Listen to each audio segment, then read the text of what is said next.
Hello, I hope you're doing well. Personally, I'm doing kind of rough this week. I've rewritten this video like 5 times, but here we are, so hopefully this is it. All right, let's get into it. So today we're gonna be talking about tips and tricks on interior night shoots and how to get a nice cinematic look. So let's go ahead and jump in.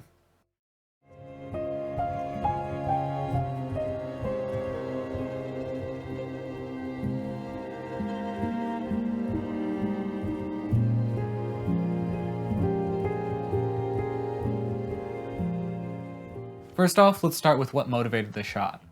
But before we do, if you have time and find this video interesting, a like is very much appreciated. If you want to see more like it, a subscription is also very much appreciated. But if not, that dislike button works extra well if you hit it twice. Now, really quick, before we start breaking down the setups and going over motivation, I do want to throw some tips at you that could potentially help you on some of your night shoots.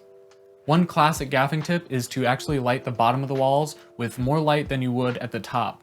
So essentially point your lights towards the bottom. The reason being is most natural lights that occur, especially in a room or from, say, the moon, are going to actually reflect off the ground or hit lower on the wall because they're at such a high angle and going through windows. So because of this, you're actually going to see less light at the top of a room than at the bottom, unless you have, say, maybe some bare bulbs at the top of the room, but even then it's going to kind of reflect down more. So for the most part, you're going to be better off if you light the bottom of the wall more than the top and then just kind of go a gradient up. Now, the second tip I'm going to offer is to use practicals to pop your subject out. Practicals can be a great way to motivate certain lights, especially a rim light or a fill or an edge light, and it really ends up giving your image a lot of depth. You can also use practicals to add contrast. So say the tungsten lamp versus the moon. There are tons of ways to do this. You have streetlights, you have televisions, you have signs that could be hanging on the wall. There are a ton of different options to motivate contrast and colors, so just be creative. Okay, now what you've been waiting for, let's jump into the motivations and shot breakdowns. So what I was really going for with this shot was a really gritty feel that emphasized the overall stress that this individual was feeling. You know, whether they just got out of a car accident or just got into a fight or just escaped some kind of very scary situation. There are really a lot of different potential motivations here. So first off, I started by finding an angle that I liked.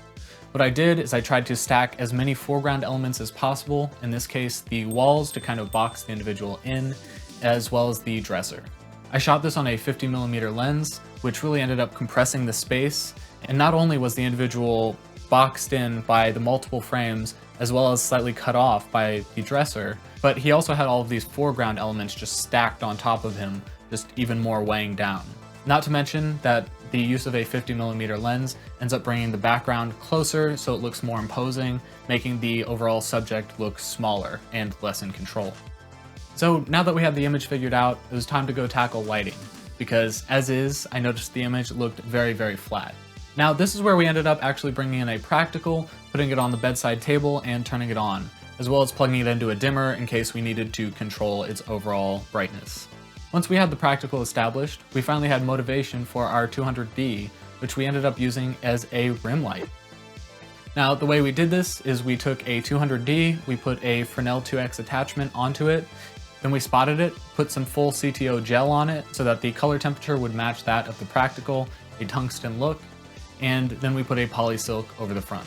Now, because the polysilk is so close to the Fresnel, it didn't do a ton of work softening, but the overall idea was to just get some of the shadows to be a little less harsh, especially on the texture of the hair. Next, we wanted to bring up our shadows and emphasize the night aspects, and so this is where the moon fill came in. Now, what we ended up doing was taking a Nanlite FS300, which is just a point source COB type light, pointing it up towards the ceiling, opposite the shadow side of the face, and then we turned it up to, I believe, like 5 or 10%.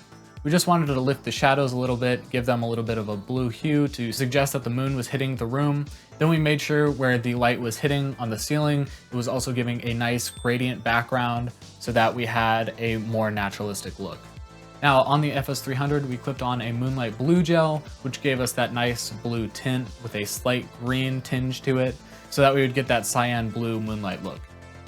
Now, at this point, I kind of noticed that the 200D was spilling all over the bed and didn't really look a ton like it was coming from the lamp. So to fix this, what I did is I added a bottomer and a sider, which are basically names for positions of flags, where you put a flag on the bottom side of a light, or a sider where you put it on the side, can go either side. And basically the point of these flags is to cut the light so that it doesn't hit the bed or the pillows at all. So this is something that's often overlooked, especially by inexperienced shooters, and it can honestly be the difference between an image looking okay or really good.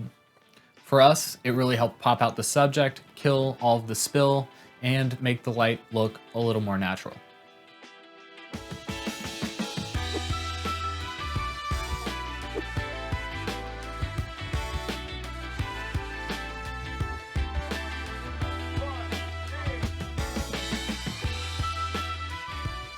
And that's how I filmed this interior night shot. If you have any other preferred setups, or have a favorite scene from a movie that took place at night, let us know. We'd love to have a conversation about it. If you enjoyed the video, don't forget to give it a like and subscribe if you want to see more. As always, I hope you learned something, and I'll see you in the next one. Bye guys.